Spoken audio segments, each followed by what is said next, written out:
Miaraba antsika isatokantrano indray amin'ity aliny alarobia faharoa amby roapolo ny volana jolay 2024. Ao anatin'ny fandarana resabe hatrany ianao iresantsika ny toe-dra-pirenena, ny toe-dra politika raha amin'ny ankapobeny ary koa ny resaka fifidianana amin'ny faha 1 amby 30 ny volana jolay. Marina moa fa fifidianana ben'ny tanàna sy mpanolontsaina communal sy mpanolontsaina munisipaly no tatirana eto Madagasikara amin'io faha 1 amby 30 ny volana jolay 2024. Nanomboka tamin'ny farany herinandro lasa iny raha marimarina kokoa ny alakamisy faha 4 amby 10 ny volana jolay teo ny fampelezan-kevitra manerana amin'ny Madagasikara amin'ireo commune misy 5,950.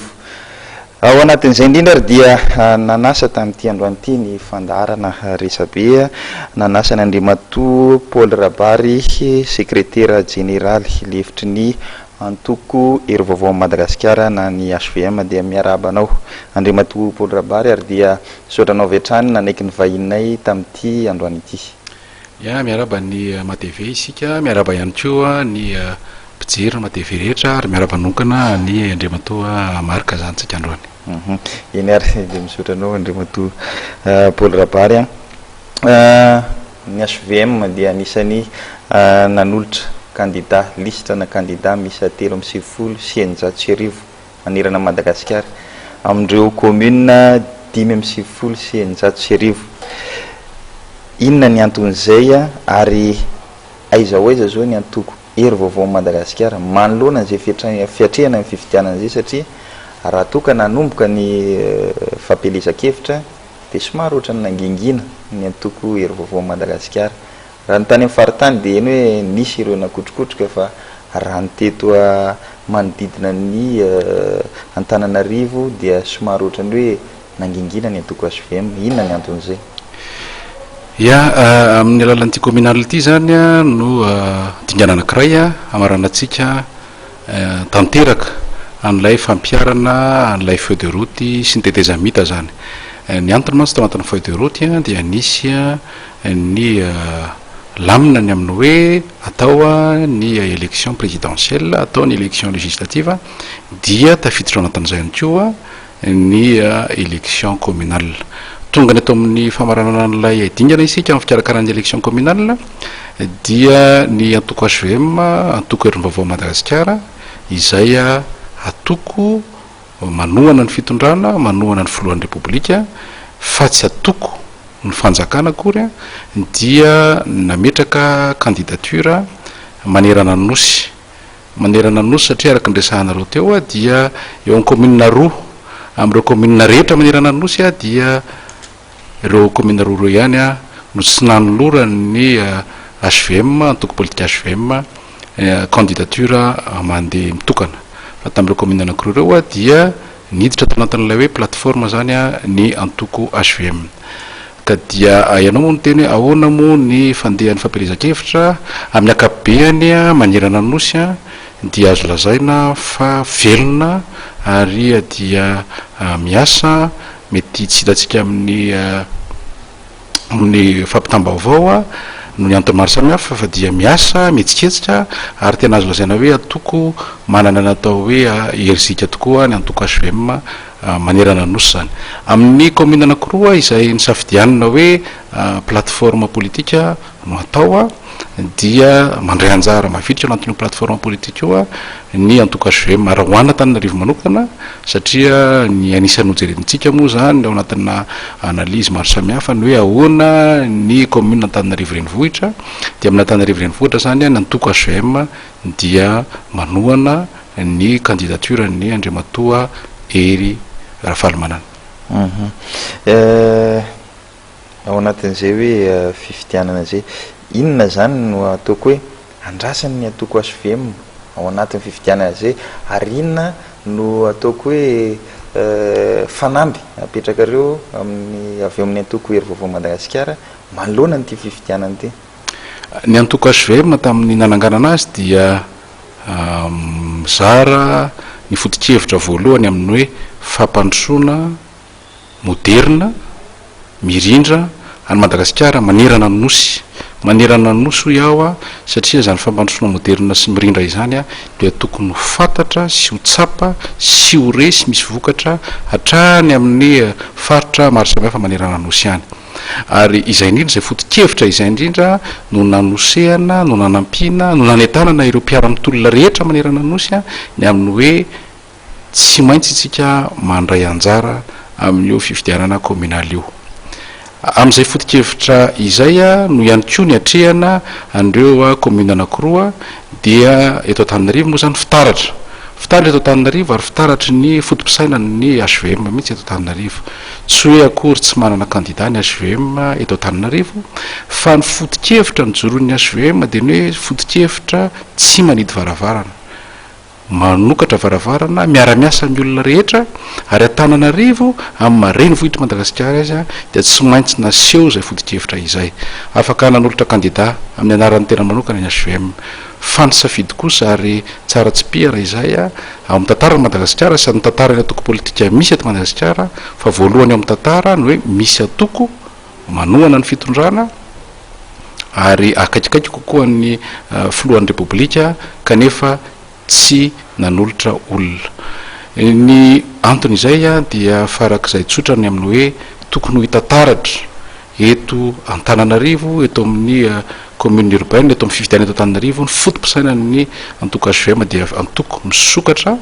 mivelatra ary voninahitra asa amin'ireo izay tsara sitrapo rehetra ka dia nametraka ny ampompony manokana ny HVM ao anatin'izay fifidiana eto Antananarivo izay ary dia nanosika sy nanohana ny antoko iarahana ao anatin'ilay plateforme hoe iarivo mandroso. Io dia plateforme izay natsangan'ireo antoko maro samihafa izay tsara ho fantatra ihany angambany izay ilay antoko maro samihafa ao zany ny société civile misy hoe association vohitsara sy association maro samihafa PDB fa ny antoko zany ao misy hoe leader afanilo misy hoe avia misy hoe MTS misy ny HVM mazava ho azy misy ny AM sy ireo maro izay tsy ary voatanisa misy ankoa ao ny mapara 2 zany sy mapara 3 ka ireo rehetrarehetra zany rehefa ny fandinika ny fampiresaka dia ny hoe tsy maintsy hitantaratra eto Antananarivo ny fahavononana iara-miasa amin'ny olona rehetra satria Antananarivo no reny vohitra Madagasikara ary Antananarivo ho an'ny malagasy rehetra. Fa kosa eo amin'ny faritra maro samihafa manderana nosy amin'ny mantoko azy izay manana ny kolotsaina nantoko eo amin'ny fitondrana sy manohana ny fitondrana azy dia tsy maintsy ary nanana andraikitra lehibe ny HVM hametraka sy hitondra candidature amin'ireo commune hafa rehetra zany ka dia raha ny firazako teo zany amin'izao fotoana izao isika dia eo ampiatrihana tanteraka io communal io ary dia manantena ny antoko HVM amin'ireo asa rehetra izay efa vita ny fitondrana amin'ireo asa rehetra ihany koa izay ataon'ireo mpitolona maro samihafa fa dia ho tsaratsara ny vokatra amin'ity tsaratsara par rapport amin'ny zavatra rehetra nisy teo aloha zany dia ho hitantsika eo zany ny vokatra satria ny mpifidy irery ihany no afaka mamaritra izay voka-pifidianana izay. Mbola iverenao kely izay resaka fampandrosoana zay rehefa aveo fa nanidikidiky anankely fotsiny teo hoe mova izany satria hoe Antananarivo dia matetika mifidy foana ny hoe olona manohatra amin'ny fitondrana rehefa tonga n'ireny fifidianana be ny tanàna teto matetika dia manohatra amin'ny fitondrana foana. Ny fatahorana an'izay hoe mety hoe nidiran'ny HVM atao anatin'izay hoe plateforme zay. Ny fatahorana krizy tsy ny fatahorana no resy fa ny fatahorana krizy. Vao ny ana krizy nandritra ny 5 taona tsika teo ary ny filohan'ny repoblika izay toana ny antoko HVM dia nametraka tsara ny hoe fampiavana amin'ny pirenena. Ny antoko HVM dia mandray an'izany fampiavana pirenena zany ao anatin'ny fomba fiasa. Ny fatahorana krizy no antony tsy nandatsahan'ny HVM antoko politika HVM olona amin'ny anarany manokana. Inona moa le krizy? Rehefa jerevantsika ny tantaran'ity Madagasikara ity dia matetika misy olona milatsaka ho be ny tanàna na Antananarivo dia tsy mamita io mandana be ny tanàna io. Afaka iverenantsika ny tantara rehetra. Ny tsapa dia entina ilay fahatezerana, ilay fahasorana, ilay fahakiviana izay hita amin'ny fiainandavanandro ny olona entina mpanantenana zavatra tsy ho vita. Ka rehefa tsy vita le zavatra nampanantenaina izay fantatra ty aloha fa tsy ho vita dia ambolena krizy izany. Ny ainantsika teto Madagasikara ny zavatra maro samihafa tsy hiverina tamin'ny krizy raika sy roa arivo sy ny taty amin'ny sivy sy roa arivo fa ny zavatra hitantsika aloha dia ireo ben'ny tanàna teo eo amin'ny fitondranandrara dia tsy nahatafavoaka ilay fampandrosoana nampanantenaina tao anatin'ny propaganda dia iny no lazainy fa dia fahadoson'ny mpitondra fanjakana ary dia lasa niteraka krizy izay. Aminay eo amin'ny toko HVM ny tandrovana sahala amin'ny anak'Andriamaso dia ny tsy hiverenan'ny krizy intsony eto Madagasikara. Fantatritsika tsara ny alalany zany krizy zany andritra ny 5 taona, ny antony maro samihafa tsy hiverenantsika intsony fa nisan'ny antony lehibe indrindra mahatonga an'io krizy io dia satria ilay exploitation na ilay fanararotana ny fahasahiranan'ny olona hambolena krizy ary dia miainga avy aty amin'ny fifidianana ben'ny tanàna izany. Ka mba tsy hidirana zay fanararotana izay dia ny safidy ny HVM ny amin'ny hoe raha misy ampipo tokony ampandeferina de aloha ny ampopony ny antoko HVM ampandeferina. Amin'izay mantsy tsy voatery intsony ho voty azo lazaintsika hoe voty sanction ho amin'ny fitondram-panjakana ny vote ny communal eto Antananarivo fa tokony ho vote de projet. Izany hoe ireo rehetra izay milatsaka hofidiana ho ben'ny tanàna dia mitondra fampandrosoana ho an'ilay tanàna voalohany indrindra ary ny fanirintsika indrindraindrindra dia ny hoe ireo olona rehetra izay milatsaka ka lany soamantsara na izy na iza dia amita tanteraka ny mandany ary aritra indray ny vahoaka amin'ny fotoana fahavitany manday hoe vita ve ilay projet noentinao teo alohan'ny vahoaka. Fa raha izay ny vitatsika, raha izay ny tanterakitsika dia dingana lehibe amin'ny tsy fisiana krizy intsony satria Antananarivo ny resahana, Antananarivo fitaratra Madagasikara, Antananarivo izay renivohitry Madagasikara kanefa raha ny renivohitry Madagasikara sahala amin'ny zavanizy teo aloha no lasa fototry ny olana eto Madagasikara dia hanjary anahirana izany. Ka dia nanapa-kevitra ny HVM atao anatin'izay lafatra izay rehefa natao ny fanadihadiana maro samihafa dia ny hoe raha ohatra ka antoko HVM no manolotra an'io candidature io hoe voalohany indrindra tsy mifanaraka amin'ny fodi-kevitra ny amin'ny hoe fiarah-miasa sy amin'ny hoe fanokafam-baravarana fa indrindraindrindra ihany koa mety halaim-panany ny olona anararoatra an'ilay filatsahan'ilay antoko izay manoana fitondrana ka hamboly korotana na tsy mikakorotana rapitso rafakapitso. Izay ihany no hery manosika ny HVM ny amin'ny hoe aoka samy hamita ny asa nampandraketan'ny vahoaka azy. Ny filohan'ny republika hamita ny asa ampandraketan'ny vahoaka azy ny député à Madagasikara hamita ny asa ampandraketan'ny vahoaka azy ary ny ben'ny tanàna hamita izany asa zany. Rehefa mazava izay dia afaka manantena fampandrosoana isika. Fa raha ohatra ka ny commune, ny élection communale, ny renivohim-paritany noentina hitondrana tsimika ny korotana rapitso rafakapitso dia hitatsika ny vokan'izany fa tsy mahatonga ny firenena amin'ny fampandrosoana izany. Eo amin'izay resaka fampandrosoana izay indrindra le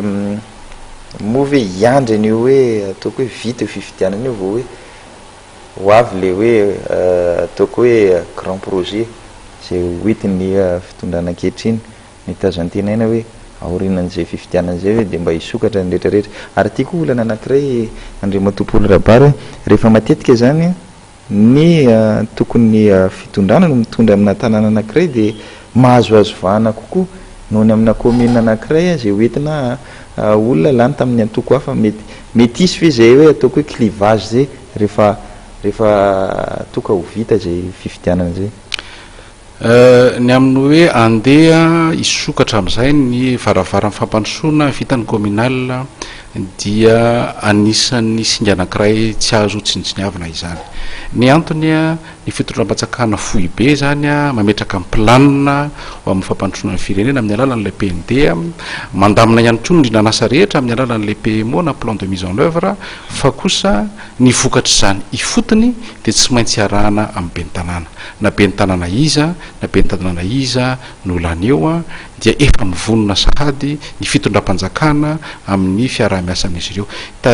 Tiako marihana fotsiny fa rehefa miresaka tsy fitondram-panjakana tsy azo ve marerigna fitondram-panjakana raha mijerytsika ny gouvernemanta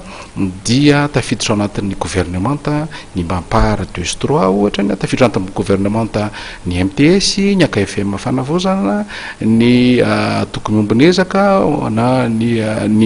amina hoe ny ampelamanao politika, eo ihany koa ny team izay tena tafiditra tsara ao anatin'ny gouvernemanta. Ka raha reo antoko politika ireo fotsiny no raisiko, zany hoe ny HVM ny mampara 2-3 ny team ny MTS ary ny ampelamanao politika sy ny AKFM fanavozana, raha ireo zany rehefa jerevana ihany koa eo amin'ny lafiny nasionaly dia ireo antoko ireo nge no tena manana candidat manerana nosy. Ka inona moa zany ny antony tsy ahafahan'ireo fitondram-panjakana izay mijoro sy ireo candidat maro samihafa izay holanitra pitsy rafaka pitso na iza couleur politika na iza ny loko politika, satria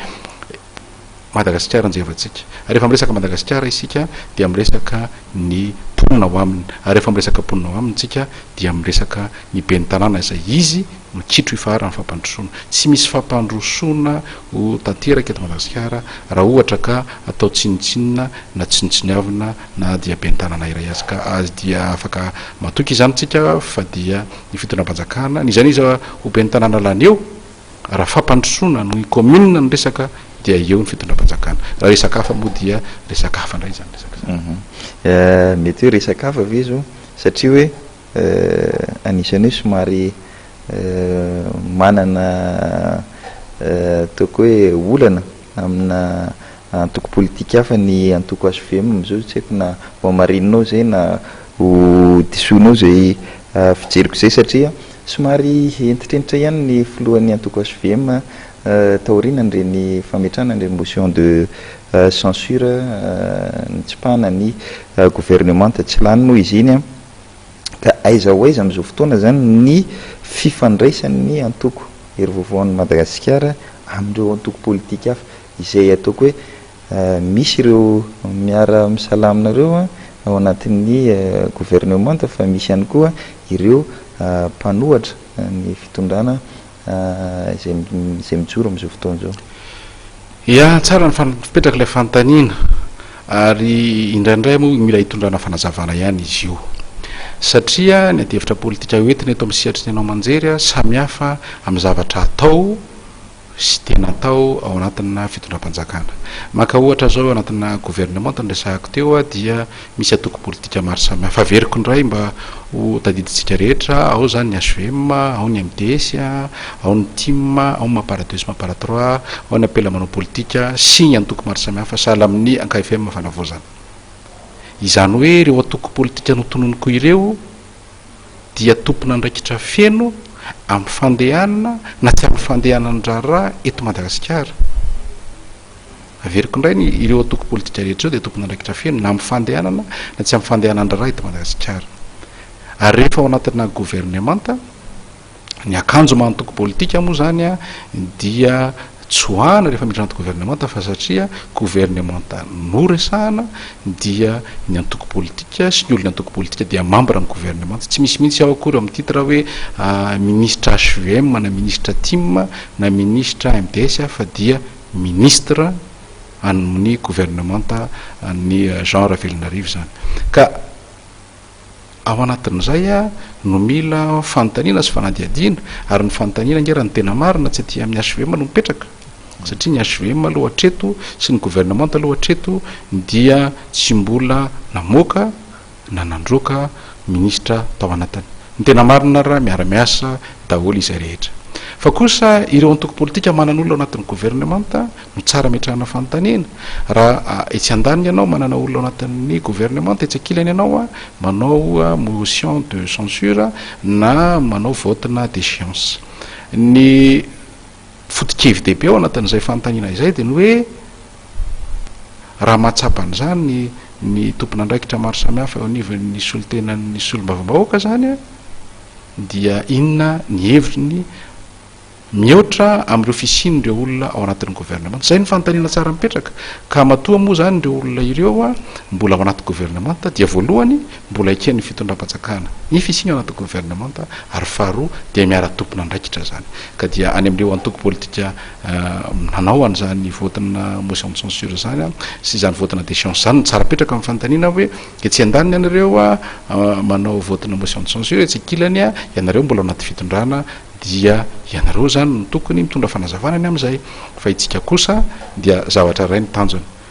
tanjona dia ny ampisy fampandrosoana izany hoe raha tea hita fampandrosoana dia mila ny stabilité zay ihany a no tanjona tsy misy fampandrosoana hazo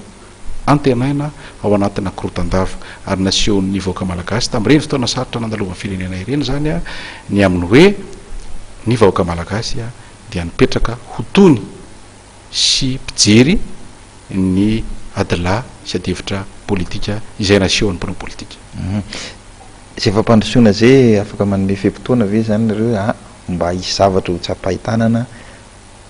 ho an'ny HVM zany zay tiako tenena zay hoe mba mametraka zavatra hoe anankiray ao anatin'ny fepitoana anankiray satria ny vahoaka dia anisany tsy indrindoana mihitsy amin'ny resaka hoe fampandrosoana aiza ihany ary zay mahatonga le ataoko hoe déstabilisation matetika noho le fahatranaka araka ny teninao teo anle mato Paul Rabary satria tsy indrindoana ny vahoaka hoe tsy zavatra tsapahitanana ny asa tsy misy ny ataoko hoe ny fivelomana isan'andro ary dia efa mampanahirana azy ny fahasalamana tsy zarazara ny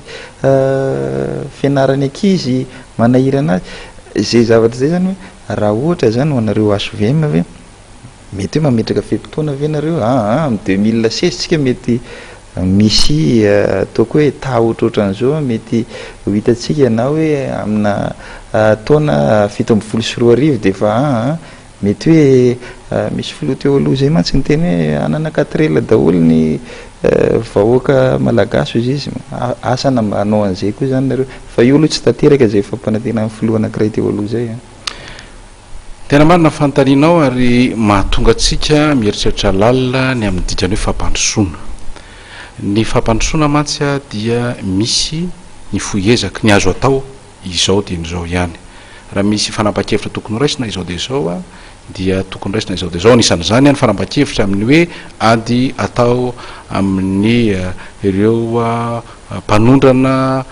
bois de rose zany a na ireo mpanondrana any koa trafika maro samihafa afaka atao zao dia izao zany misy ny asa tsy maintsy mila fotoana asa tsy maintsy mila fotoana hitantsika zany re foto-drafitrasa maro samihafa ireny a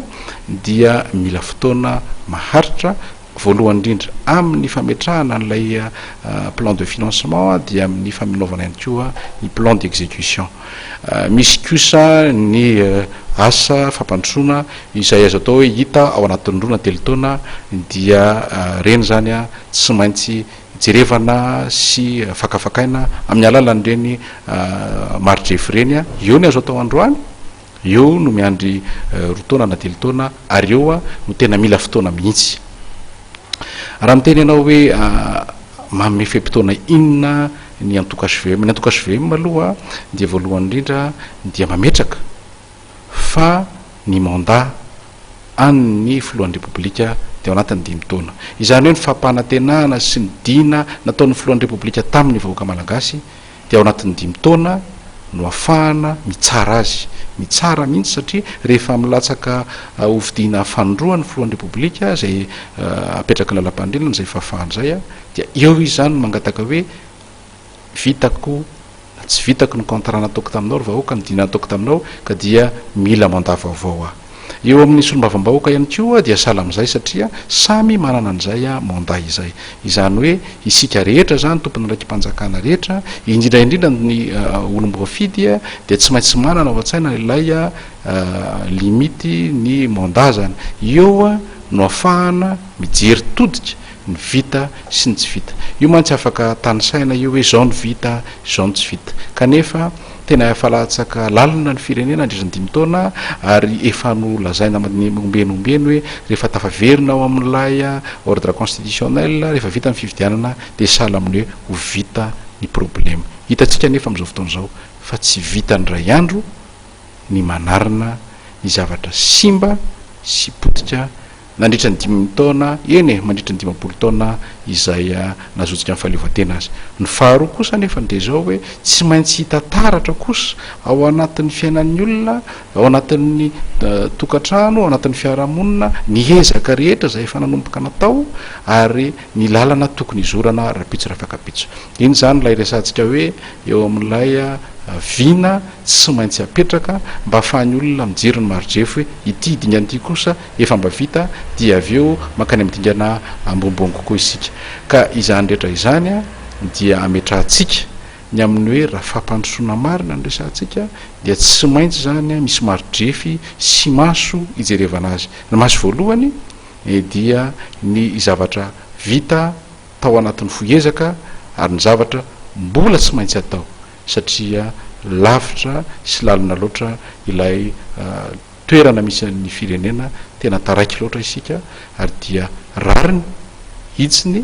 raha todina ny vahoaka raha maneho fahasosorana ny vahoaka raha maneho fahamankana ny vahoaka andraindray aza rariny raha diso fanantenana ny vahoaka kanefa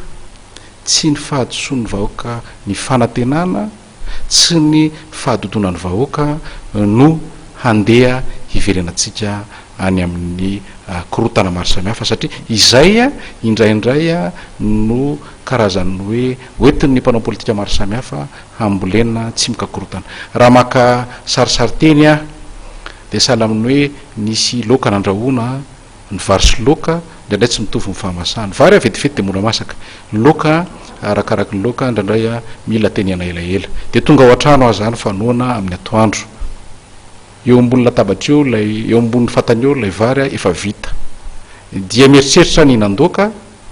dia tsisy loka dia avy dia dakako le vilany satria tsisy loka. Sahala amin'izay le endrikendritra tiako resahana hoe tsy ny fahadodonatsika ny tsy fahamakiantsika no hanombatsika hidingana rehetra izay efa vita. Ny dingana lehibe izay vitatsika hatramin'ny androany dia ny fiatombohan'ny filaminana sy fiverenany laoniny ny fiainam-pirenena ary dia matotsika miditra ao anatin'ny communal satria tadidio tsara fa be dia be ireo olona nangataka amin'ny fiamoran'ny communal io matotsika miditra ao anatin'izay dia efa misy dingana vita sy tokony ho vita ary fampandrosoana tsy miaraka mikitro io faharany miaraka ny be ny tanàna dia tsy ho fampandrosoana hita isa-tokantrano izany. Zany hoe tsy maintsy menga avy any fotony zany zay fampandrosoana zay ary tsapany any fotony ihany koa. Mazava zay Andriamatoa Paul Rabary aiza ho aiza kosa marisika ve ny antoko ery vaovao Madagasikara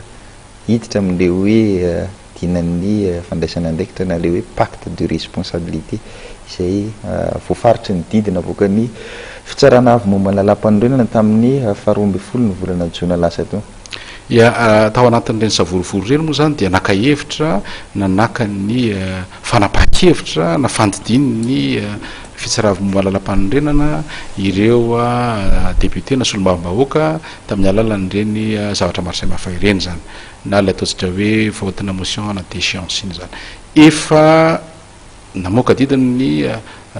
fitsarana avy momba lalam-panorenana didiny fitsaravana avy momba lalam-panorenana dia tsotra. Voalohany tazomina amenana fikirina ny dingana rehetra efa vita izany hoe ny fiverenatsika ao anatin'ny ara-dalàna ao anatin'ny filaminana na dia hevitra sy ady laha-politika moa tsy manakana an'izany rehetra izany fa indrindraindrindra ny tena mibaika ao antsika ao anatin'ny didina lalam-pandrenany fitsarana avy momba lalam-pandrenana iny dia ny hoe mba samy handray ny andraikitra tafindrify azy ireo olona rehetra na ny ao amin'ny gouvernement ny ao anatin'ny fiadidinan'ny repoblika ny ao anivon'ny antenimena-pirenena ireo olona rehetra voakasika indidiny ary io na atao hoe pacte de responsabilité. Le pacte de responsabilité io zany dia dina amin'ny fandraisana andraikitra izay no faritan'ny lalam-pandrenana satria fandraisana andraikitra aiza moa no tedavitsika fandraisana andraikitra ao anatin'ny lalam-pandrenana mifanaraka amin'ny lalam-pandrenana ary omeny lalam-pandrenana. Io no pacte de responsabilité ka rehefa mijery an'izany zay atao amin'ny antoko HVM dia tsy tanay mihitsy no hoe antony andavana izany rehetra izany. Izany rehetra izany moa zany dia midika hoe fisokafana, firesahana, fifanantonana, fifanankalozan-kevitra ao anatin'ny fanajana tanteraka sy feno ny adidy sy ny andraikitry ny tsirairay no meny ny lalam-pandrenana ireo tompon'andraikitra maro samihafa mitantany eo amin'ny firenena, na eo anivon'ny fiadinan'ny repoblika, na eo anivon'ny gouvernemanta ary na eo anivon'ny anteny miram-pirenena. Rehefa mipetraka izay dia afaka miroso lalindalina koa isika satria dia isika ao anatin'ny HVM, izahay ao anatin'ny HVM dia efa vonona amin'ny adievitra, vonona hampandevitra ny amboko ary dia efa hita taratra amin'ny alalan'ny fifidianana communal raisiko ohatra fotsiny ny eto Antananarivo. Fantaniko farany ty eo anao Andriamatoa secrétaire général rivotry ny antoko HVM ararodika any satria enao ihany koa no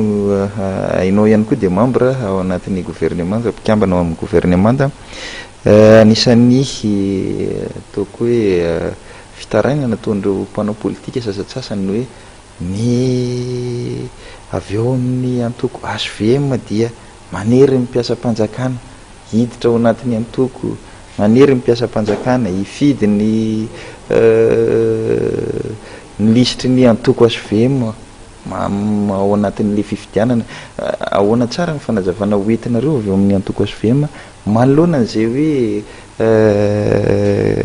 fitsikirana atoanareo zay? Ia, zany moa zany dia fomba fanao nahazatra teo aloha ary fomba fanao zay hitatsika ny vokadratsiny teo amin'ny tantara ny fiainan'ny firenena. Efa nisy teto Madagasikara atao hoe RMAisation, efa nisy teto Madagasikara ny hoe UNDDisation, efa nisy teto Madagasikara ny hoe timisation. Inona moa natonga an'izy io? Ny fototra natonga an'izy io dia rehefa eo amin'ny fitondrana zany ilay antoko, ohatrany hoe AREMA, UNDD na TIM, dia ny membre ny antoko reo ihany no ao anatin'ny gouvernemanta dia moramora kokoa no mametraka ilay lokon'ilay antoko eo anivon'ny fitantanany raharaham-panjakana. Zay ny zava-nisy teto ary dia hitantsika foana ny tantara izay tsara iverenana sy hodiniana lalina fa ny zavatra nitranga rehefa ty aoriana dia manjary anisany miteraka korotana. Ny foto-kevy dehibe amin'ny antoko HVM dia ny hoe rehefa tsy mahay mifampiresaka, rehefa tsy mahay mifanatona, rehefa diso manjakazaka loatra ny antoko anankiray dia miteraka korotana izany. Ary izay indrindra no antony nandraisan'ny filohan'ny repoblika tamin'ny fotoan'androny antoko maro samihafa mitantana ao anatin'ny gouvernemanta. Voalohany izany dia ity gouvernemanta ity dia tsy gouvernemanta ny HVM rery io, fa misy membre ny HVM ao anaty gouvernemanta, fa misy membre ny antoko politika maro samihafa araka ny resantsika teo raha ilaina mbola verina ihany HVM, TIM, misy AKFM fanavozana, misy MPS, misy mampara 1 sy mampara 2, izany hoe misy ireo antoko maro samihafa ao anatin'ny gouvernemanta. Rehefa mipetraka izay singa izay dia tsy ho possible, tsy ho afaka atao mihitsy ny HVMisation satria eto indray zany hoe ny ministère ny agriculture zao dia ataontsika hoe amin'ny TIM, ohatra mbola tsisy ny teny mihitsy teto amin'ny firenena ity hoe natao TIM daholo ny mpamboly sy mpioborehetra manerana nosy satria misy équilibre ao anatin'ilay gouvernemanta. Sahala amin'izany koa raha amin'ny département adidiako dia tsy misy fanaovana HVMisation satria voalohany pirofo tsy misy syndicat any HVM aloha anatin'ny département iadiko, ary faharoa dia sarotra ny manao an'izany satria ny olona rehetra amin'izao fotoana izao dia efa matsilo sy mahalala ny tokony ataony avokoa, ary dia misy an'io équilibre io zany mipetraka ao anatin'ilay gouvernemanta dia mifampijery zany. Ny maillot amin'ny antoko politika efa notsoahana teo ambaravarany gouvernemanta fa dia gouvernemanta iray manohana sy manao ny fampanantenana sy dina napetraka ny filohan'ny repoblika tamin'ny vahoaka malagasy. Izay ihany ny tanjan'ny gouvernemanta. Avy eo dia miasa zany io gouvernementa io ka sarotra be ao anatin'ilay équilibre ny parti politika ny isiany zany politisation de l'administration zany satria administration iza zany resahana administration travaux publics ave zany resantsika hoe politisien'ny MTS sa administration ny agriculture am politisien'ny TIM de ho resahana ave zany administration ny fanabeazana politisien'ny HVM raha tsotsorona le izy raha izany ny zavatra nisy de efa nikorotana ity administration ity efa ny fanjevo etsy aroa satria tadio tsara am'izao fotoana zao dia samy manana ny kandidany kanefa zany teny aminareo fa ny administration am'izao fotoana zao dia administration miasa mahay miara-miasa mifandrimbona ao anatin'ilay asa ka dia tsy misy toeran'ny politisation mihitsy ary afaka mijery am'ireo tompon'andraikitra maro samihafa isika raha ny amanokana aloha dia mbola tsy nahita mihitsy aho hoe directeur central manao akanjo HVM akanjon'olo lafary nataony fa dia tsy maninona moa izany fa izany no taratra ny fomba fisaina ny antoko ary raha mijery aho ohatra n'izao hoe chef zapy maro samihafa manerana ny nosy dia misy chef zapy dia candidat maire ny Mapara candidat maire ny TIM candidat maire ny MTS candidat maire ny HVM ary ireo chef zapy reo dia ao anatin'ny programme nasanay omena fiofanana amin'ny fampianarana sy fanarahamason'ny mpampianatra maro samihafa ka dia tsy ny fiofanana omena azy androany no analana azy rapitso rafakapitso fa candidat izy efa fantatry mialoha nandritry ny fotoana ny fametrahana candidature am'izao fotoana zao izy mbola candidat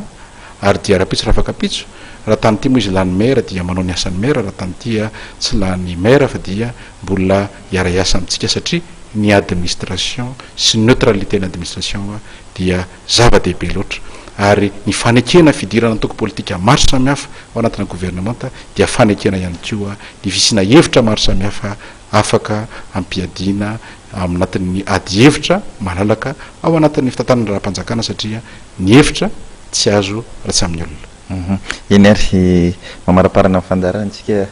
Andriamatoa Paul Rabary dia omeko 2 minitra aloha melohan'ny tena hoe naperanao ny teninao eto amin'ity fandarana resabe ity amin'ity androany ity ia ka tonga amin'ny kiondalana anankiray isika kiondalana anankiray hamarana tanteraka ny crise nandritra ny 5 taona io kiondalana io ny ametrahantsika ny kitro ifahara ny fampandrosoana izany hoe ny kitro hitondrana ny fampandrosoana manerana ny nosy isaky ny commune isam-baravarana isa tokantrano ka raha kitro ifaharan'ny fampandrosoana io dia midika izany fa mila olona vonona hampandroso ny firenena isika ary vonona hanatanteraka ny asany atsakany sy andavany ao anatin'ny programme anasa ny firenena ray manontolo eto zany dia andron'ny fampielezan-kevitra moa izao dia manasantsika rehetra hijery tsara hifidy aloha satria raha tsy tonga hifidy tsika dia sahirana hamakafaka tsara ireo candidat maro samihafa ireo ary hijery tsara ihany koa ny comportement na ny fietsitra ireo mpanao politika maro samihafa ny antonomantsy de tsotra raha ohatra ka atao tanjona anankiray entina kitro hiverenana any amin'ny krizy na hiverenana ny orina ny fifidianana de hitatsika ny vokany teto amin'ity firenena ity tsy atoro intsony zany fa inyainantsika izany fa kosa am'izao fotoana zao dia tokony fanohitra lehibe anankiray entitsika hiresona amanatina fampandrosoana marina tena izy itya élection communale ity ka rehefa hifidiany aleo miaraka amin'ny antoko izay manohana ny fitondram-panjakana 100 isan-jato manohana sy manosika ny fitondram-panjakana ao anatin'ny ezaka lehibe fampandrosoana avao arina fa tsy ireo antoko maro samihafa izay manohana eo aloha misakana ny tsisiny zany fampandrosoana zany tena misy izany satria hitatsika teo tao anatin'ny volana sy herinandro vitsivitsy lasa izay fa de misy olona mieritreritra fa ny fiverenana amin'ny krizy no vahaolana ny antoko HVM dia miroso ao anatin'ny fampandrosoana ary de efa nampiseho ny fahalalan-tsainy ny fiezahany mijery lavitra raha eto Antananarivo manokana fa dia tsy manana candidat ny antoko HVM fa manohana kosa ny candidat technicianna izay hafahana mametraka ny fampandrosoana marina mba tsy hiverena ny tanàna na Antananarivo intsony ao anatin'ny krizy sy lasa fototry ny krizy eto Madagasikara. Ko dia manentana antsika rehetra zany androtsaka ny vato ny antoko ny HVM manerana ny nosy satria dia antoko velona, antoko vonona hanohana ny filohan'ny repoblika hanatanteraka ny fampandrosoana nampanantenan'ny filohan'ny repoblika ny antoko HVM ary dia manohana azy avatorina manosika azy avatorina ko mankasitraka tomboky lahy mankatelina tomboky vavy ary aza diny no mifidy amin'ny faraika amin'ny telopolo ny volana oktobra ny volana jolay. Ya eny ary dia misaotra andry mato Paoly Rabary nanaiky ny vahinay tamin'ity androany ity. Eny ary dia izay ihany koa no itsika mamarana ny fandarana risabe tamin'ity alarbiala ity ny noko fa nitondra lesona sy nitondra andreo teboka izay nalinanao iny fandarana narosy tamin'ity androany ity eny ary dia izay ihany koa no entiko mametraka ny veloma mandram-peona ho anareo tsirairay avy eny tokantrano ary dia manome fotoana anareo indray amin'ny herinandro toy izao indray. Elo maritoko.